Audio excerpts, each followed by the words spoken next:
चलिए आज जानने वाले हैं बेहतरीन कंसेप्ट के बारे में, तो जितना हो सके इस वीडियो को शेयर कर दीजिए और चलते देखते हैं कि क्या है वो कंसेप्ट। बहुत ही अच्छा कंसेप्ट है और पहले हम उसका डिटेल देखेंगे, बिल्कुल ही डिटेल में समझेंगे उसको, सिमिलरिटी के बेस पर है वो। ओके, उसके बाद उसका शॉर्ट तरीका देखेंगे जिससे आप क्वेश्चन को, अगर देखिए वो जो आपने देखा होगा सीबीएसई का जो मैथ का बेसिक सैम्पल पेपर है उसमें क्वेश्चन नंबर 23 देखना, 23 इसी क्वेश्चन के बेस पे, मीन्स इसी कंसेप्ट के बेस पे आपसे पूछा गया है।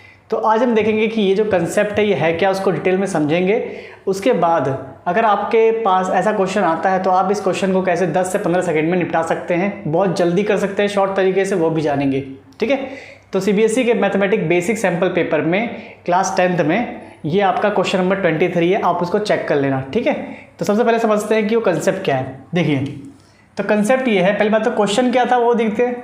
क्वेश्चन क्या है, आपके पास एक राइट एंगल ट्राइंगल है। ओके, चलिए इसको हम बनाते हैं। तो जो राइट एंगल ट्राइंगल है ना, हाइपोटेनस के ऊपर एक परपेंडिकुलर खींचा गया है। जैसे मान लीजिए मैंने इसको बोल दिया ए, बी और सी, ये क्या है, एक राइट एंगल ट्राइंगल है। ठीक है, इसमें एंगल बी क्या है, 90 डिग्री है। ओके, 90 डिग्री के सामने हमेशा ये क्या होता है, हाइपोटेनस। तो बोला गया है कि हमने इस हाइपोटेनस पर, ठीक है, इस बी पॉइंट से, इस राइट एंगल से एक परपेंडिकुलर ड्रॉ किया है। ठीक है, तो गिवन क्या है, गिवन है एंगल बी इज़ 90 डिग्री और B D is perpendicular to A C, ये हमें गिवन है। Okay, B D is perpendicular to A C.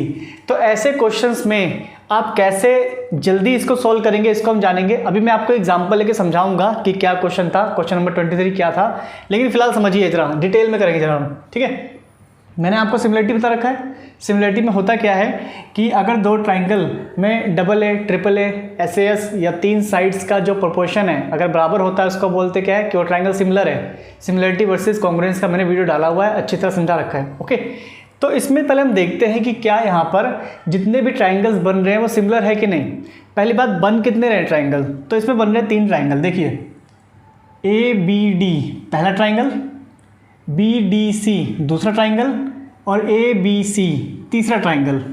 Okay, ठीक है, तो यहाँ जरा देखिए, अगर मैं सबसे पहले बात करूँ, ये है 90 डिग्री, ढंग समझना, इस ट्राइंगल की बात कर रहा हूँ, ये क्या है 90 डिग्री। ठीक है, इस वाले एंगल को मैंने थीटा मान लिया। ठीक है, 90 थीटा, तो ये कितना आएगा, ये आएगा 90 माइनस थीटा। क्यों, क्योंकि तीनों का सम कितना होता है, तीनों का सम होता है 180, है ना। तो जब 180 में से इसको और इस एंगल को माइनस करोगे तो आपके पास आंसर कितना आएगा, आंसर आएगा 90 माइनस थीटा। मतलब ये एंगल कितना है, 90 माइनस थीटा। ओके, इस ट्राइंगल में बात करें, ये क्या है 90 डिग्री। ठीक है, और देखिए ये 90 है। ओके, ये पूरा 90 है, ये पूरा 90 है। एक बात बताओ, ये पूरा 90 है और ये 90 माइनस थीटा है, तो ये एंगल क्या होगा, तो सिंपल है, 90 में से 90 माइनस थीटा को माइनस कर दो, है ना। ये पूरा 90 है, इस पूरे में अगर मुझे इसका मान चाहिए, इसकी वैल्यू चाहिए, तो मैं क्या करूँगा, 90 में से 90 माइनस थीटा को माइनस कर दूंगा तो ये आ जाएगा। ठीक है, तो 90 में से 90 माइनस थीटा को माइनस करूँगा तो आपके पास आंसर आएगा, माइनस माइनस प्लस बनता है, तो आपके पास आंसर आएगा थीटा। ओके, अब इस ट्राइंगल में ये 90 है, ये थीटा है, तो ऑब्वियसली बात है ये क्या निकलेगा, ये निकलेगा 90 माइनस थीटा। ठीक है, तो हमने क्या जाना, हमने जाना भाई कि अगर हम यहाँ पर देख रहे हैं 2 ट्राइंगल बन रहा है, एक बन रहा है बी डी सी और एक बन रहा है ए बी डी, है ना। ये दोनों ट्राइंगल क्या आपस में सिमिलर है, ये दोनों ट्राइंगल क्या आपस में सिमिलर है। ठीक है, तो ज़रा नाम इसको ढंग से लिखते हैं। देखिए, हम स्टार्ट कर रहे हैं 90 माइनस थीटा से, तो ए बी डी ट्राइंगल का नाम ध्यान रखना। ठीक है, मैंने बता रखा है आपको। तो यहाँ पे ट्राइंगल ए बी डी जो है वो सिमिलर है इससे। अब इसका नाम कैसे लोगे, इसका नाम ऐसे लोगे, 90 माइनस थीटा से स्टार्ट किया ना, तो 90 माइनस थीटा से स्टार्ट कीजिए और उसके बाद आपने क्या लिखा, एंगल बी, बी मतलब थीटा। पहले आपने ये नाम दिया है, फिर ये नाम, फिर ये, तो यहाँ पे नाम कैसे लिखोगे दूसरे ट्राइंगल का, पहले बी लिखोगे, फिर थीटा वाला कौन है, सी लिखोगे और फिर डी लिखोगे, है ना। तो इसका मतलब ये ट्राइंगल किससे सिमिलर है, ये ट्राइंगल सिमिलर है ट्राइंगल बी सी डी से। नाम ध्यान से देना है, ये मैंने आपको डिटेल बता रखा है सिमिलरिटी वर्सेस कॉन्ग्रुएंस वाली वीडियो में। ठीक है, तो ये हमने इसका नाम लिख दिया। तो हम क्या देख रहे हैं, एंगल ए एंगल बी के बराबर। ओके, कह रहे मतलब ये वाला एंगल इस एंगल के बराबर, है ना। अगर हम ये 2 ट्राइंगल ले रहे हैं, ये वाला एंगल इस एंगल के बराबर और ये वाला एंगल इस एंगल के बराबर। ठीक है, ओके। तो दो ट्राइंगल यहाँ पे सिमिलर हमने जान लिया, लेकिन एक बड़े वाला ट्राइंगल भी बन रहा है। क्या ये बड़े वाला ट्राइंगल इन दोनों से सिमिलर है? चेक करते हैं। देखो इस ट्राइंगल में और इस बड़े ट्राइंगल में पहले तो जो ए है वो कॉमन है, ओके, तो एक चीज़ कॉमन आ गई, ठीक है। तो अगर हम ट्राइंगल ले रहे हैं ए बी डी और एक ट्राइंगल ले रहे हैं ए बी सी, ठीक है, तो इसमें कॉमन क्या है? एंगल ए हमारा क्या है? कॉमन है, एक एंगल मिल गया हमें, ओके। दूसरी बात करें अगर हम, देखिए इस वाले ट्राइंगल में एक 90 बन रहा है और बड़े वाले ट्राइंगल में भी एक क्या बन रहा है? 90 बन रहा है। तो यहाँ पर डबल ए लग पा रहे हैं, है ना, दो एंगल लग पा रहे हैं। तो कहने मतलब ये हुआ, अगर आपके पास एक ऐसा ट्राइंगल बना हुआ है, पहले कंसेप्ट ध्यान समझ लो। अगर आपके पास एक ऐसा ट्राइंगल बना हुआ है जिसमें अगर मैं बात करूं ए बी डी में एंगल ए आ रहा है और ए बी सी में भी एंगल ए आ रहा है, ओके। ए बी डी में ये 90 है, ए बी सी में ये पूरा 90 है ना, ए बी सी में पूरा 90 है। तो जो ट्राइंगल ए बी डी है ये कॉन्ग्रुएंस हो जाता है, सॉरी सिमिलर होता है। किससे सिमिलर होता है? हमारा ए बी सी से, है ना। छोटा ट्राइंगल क्या है? बड़े ट्राइंगल से सिमिलर है। और नाम की बात करूं तो ध्यान से देखो, यहाँ पे मैं क्या ले रहा हूँ? एक तो कॉमन ले रहा हूँ, ठीक है, और एक अपना ये 90 वाला ले रहा हूँ। तो ऐसे ही यहाँ बात करेंगे तो कॉमन क्या है? ए, और 90 वाला क्या है? बी, ठीक है। तो यहाँ पे जब आप नाम दोगे ना तो इसको नाम दोगे ए डी बी, और यहाँ पे जब नाम दोगे तो ए बी सी, ओके। क्योंकि दोनों कॉमन तो सेम होने चाहिए, एंगल ए दोनों सेम है, कॉमन है। इस वाले ट्राइंगल में ए बी डी वाले में 90 कौन है? डी, और बड़े वाले ट्राइंगल में 90 कौन है? बी। नाम बहुत इंपॉर्टेंट है, ठीक है, समझने के लिए। और उसके बाद जो बच जाता है एंगल उसको हम क्या दिखा देंगे? लास्ट में। तो मैं सिंपल में ये कहना चाहता हूँ कि जब भी कभी ऐसा ट्राइंगल आता है तो ये छोटा एंगल बड़े वाले के भी सिमिलर होता है और ये छोटा एंगल भी बड़े वाले के सिमिलर होगा। कहने का मतलब क्या हुआ कि तीनों ट्राइंगल आपस में क्या है? सिमिलर। तीनों ट्राइंगल आपस में क्या है? सिमिलर। आपको ये चीज़ समझना है, ठीक है। तो मैंने आपको समझाया कि तीनों ट्राइंगल आपस में सिमिलर कैसे है। यहाँ पर ट्रिपल ए लग पा रहा है, ठीक है, तीन एंगल से हम इसकी सिमिलरिटी को प्रूव कर पा रहे हैं। तो हमने क्या जाना कि तीनों ट्राइंगल क्या है? सिमिलर। अब जरा बात करते हैं कि आपसे क्वेश्चन कैसे पूछता है इसके ऊपर। तो चलिए देखिए, पहले हम डिटेल में जानेंगे कि कैसे कंसेप्ट लग रहा है, उसके बाद इसका शॉर्ट। तो अगर मान लीजिए, ढंग समझना, अगर मान लीजिए मैंने लिया ए बी डी, है ना, जिसको मैं लिख रहा हूँ ए डी बी, ठीक है, ए डी बी, ये ट्राइंगल ले लिया, ध्यान समझना। और एक ट्राइंगल ले लिया मैंने ए बी सी, मतलब एक छोटे वाला और एक बड़े वाला। अभी मैंने क्या बोला? ये दोनों क्या आपस में सिमिलर है ना। देखो नाम, बात यह है कि जब इसमें देखेंगे, है ना, इसमें देखेंगे तो इसका नाम तो ये सही है, लेकिन जब इन दोनों में देखेंगे तो इन दोनों में इसका नाम बदल जाएगा, इसका नाम क्या हो जाएगा? ADB हो जाएगा, ओके। तो इसके लिए कंफ्यूज मत होना। तो फिलहाल तो ये समझिए कि अगर हम एक छोटे वाला ट्राइंगल और एक बड़े वाला ट्राइंगल ले रहे हैं, ठीक है, तो ये दोनों क्या आपस में सिमिलर है। और जब कभी भी, अच्छा एक सिमिलर कैसे हैं? आप ट्रिपल ए कह सकते हो, ट्रिपल ए से सिमिलर है, ठीक है। डबल ए जब लग रहा है तो ट्रिपल ए भी लगेगा, ओके। तो यहाँ पे हम क्या देख रहे हैं कि दोनों ट्राइंगल सिमिलर है। और जब भी कभी दोनों ट्राइंगल सिमिलर होते हैं तो मैंने आपको बता रखा है corresponding part of similar triangle are equal. अब कॉरस्पॉन्डिंग पार्ट में कौन सा ले रहा हूँ वो ध्यान देना। यहाँ पे मैंने इस छोटे वाले ट्राइंगल में 90 के सामने वाली जो साइड है, हाइपोटेनस है, ए बी ले लिया। तो इसका मतलब कॉरस्पॉन्डिंग का मतलब क्या हुआ? बड़े वाले ट्राइंगल में भी मुझे क्या लेना पड़ेगा? 90 के सामने वाली साइड लेनी पड़ेगी, जो कि कौन है? AC, okay. इस वाले में मैंने, देखो ये ट्राइंगल है मेरा, इसमें ये क्या है? परपेंडिकुलर, है ना, ऐसे बन रहा है ना। इसको मैंने बेस बोल दिया, इसको मैंने परपेंडिकुलर बोल दिया। तो इस छोटे वाले ट्राइंगल में मैंने परपेंडिकुलर ले लिया, ठीक है, छोटे वाले ट्राइंगल में मैंने परपेंडिकुलर ले लिया, ओके। तो बड़े वाले ट्राइंगल देखो, बड़े वाले ट्राइंगल में परपेंडिकुलर कौन है? AB। यहाँ पे मैंने AB ले लिया। अभी कंसेप्ट, फिर बाद में डिटेल। पहले देखो, इसी के लास्ट में डिटेल में क्या है कि आपको, मतलब देखो कंसेप्ट में कुछ ज़्यादा खास नहीं है, वो आपको सिर्फ 1 मिनट लगेगा मुझे बताने में। तो पहले कंसेप्ट समझो, फिर शॉर्ट बताता हूँ। तो यहाँ पे जब आप इसको मल्टीप्लाई करोगे तो क्या देख रहे हो? AB² is equal AC into AD, है ना। तो ये निकल गया, आ गया आपका शॉर्ट मेथड, ठीक है। ऐसे ही जब आप इस छोटे ट्राइंगल को और इस बड़े ट्राइंगल को लोगे तो उसमें भी कोई एक तरीका निकलेगा, उसमें भी एक ऐसा ही फॉर्मूला निकलेगा, है ना। और अब यहाँ पे मैं आपको समझाने वाला हूँ शॉर्ट मेथड, मतलब जो क्वेश्चन आया था उससे रिलेटेड समझाने वाला हूँ कि कैसे क्वेश्चन आया था। तो देखिए, तो ज़रा मैं इसको मिटा रहा हूँ। अब चलते हैं क्वेश्चन के पॉइंट ऑफ व्यू से। तो पहली बात तो ये देखिए हमें पता है कि अगर ऐसा ट्राइंगल आता है, यानी समझना, अब हम चलने वाले शॉर्ट मेथड पे। इसमें ये क्या है, परपेंडिकुलर है, ठीक है। ट्राइंगल थोड़ा ऊपर नीचे हो सकता है, अब बस बातों को समझिए एक बार। तो यहाँ हमने एक बना दिया, ये परपेंडिकुलर और ये भी खुद एक 90 डिग्री।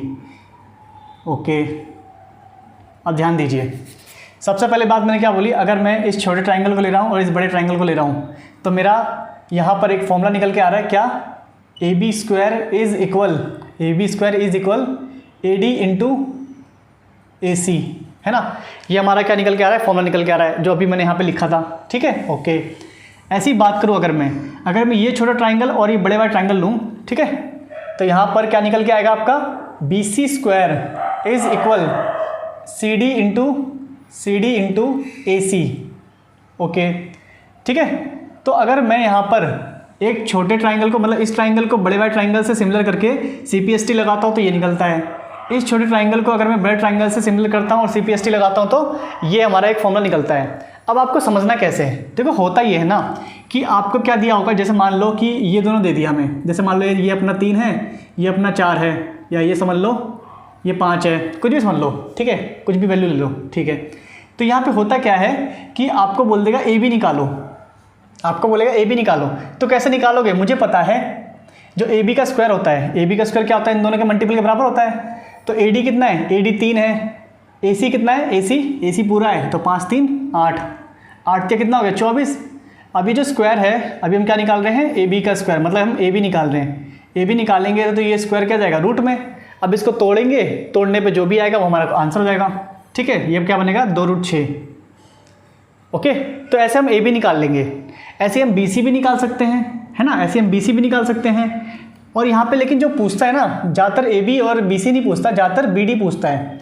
अब BD का अगर मैं ऐसे ही करूँ, ध्यान समझना, हमने क्या करा, एक छोटे ट्राइंगल को बड़े वाले ट्राइंगल से सिमिलर कर दिया, ओके, इस छोटे ट्राइंगल को बड़े वाले ट्राइंगल सिमिलर कर दिया, ओके, लेकिन ये दोनों भी तो आपस में सिमिलर हैं, है ना।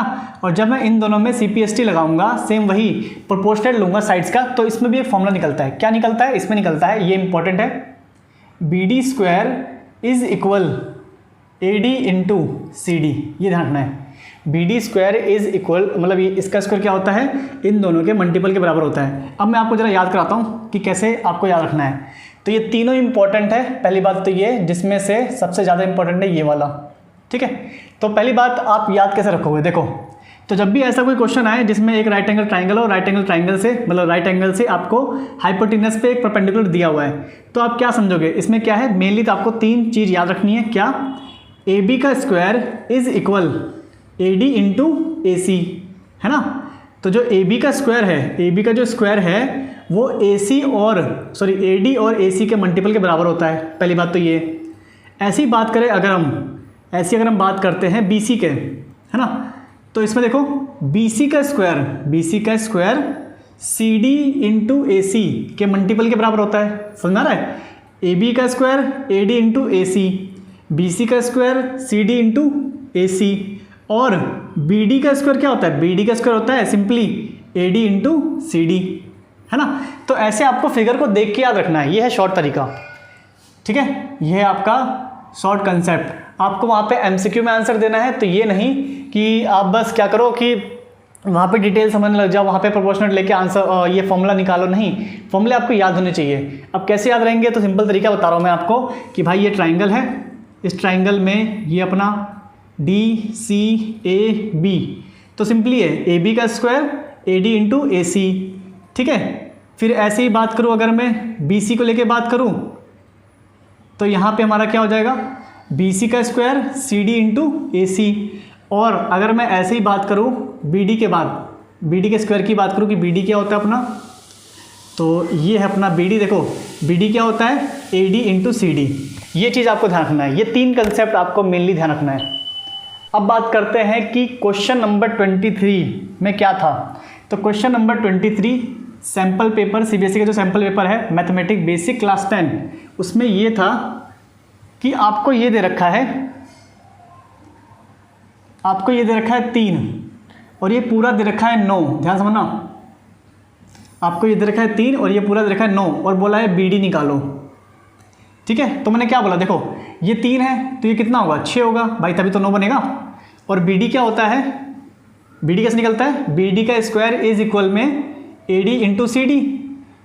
तो बी डी, ये ए डी कितना है 3, सी डी कितना है 6, 6 3 18, स्क्वायर यहाँ की क्या बन जाएगा, रूट बन जाएगा, है ना। तो इसका मतलब बी डी कितना आ गया, अब इसको देखो 18 को एलसीएम लोगे जब, 2 में 18, 3 3 9, 3 एकम 3, तो 2 बार 3 आ रहा है, इसका मतलब इसको मैं क्या लिखूंगा 3 रूट 2। तो 3 रूट 2 इसका आंसर है, इसका आंसर क्या है 3 रूट 2। इंपॉर्टेंट क्वेश्चन है, सीबीएसई एग्जाम में पूछा हुआ है। तो ऐसे इसको फटाक से करेंगे, बहुत ही तेज़ी से करेंगे। इस तरीके से आप क्या समझ रहे हो कि आपका क्वेश्चन आराम से 10 से 15 सेकंड में ईजिली हो जाएगा। आपको क्या समझना है कि भाई ऐसा ट्राइंगल आ गया है, ये एक राइट एंगल ट्राइंगल है, सामने हाइपोटेन्यूज पे एक परपेंडिकुलर पड़ रहा है, तो इसका मतलब क्या हुआ कि अगर मुझे बी डी निकालना है तो बी डी का स्क्वायर इन दोनों के मल्टीपल के बराबर होता है, बस लगा दिया फॉर्मूला।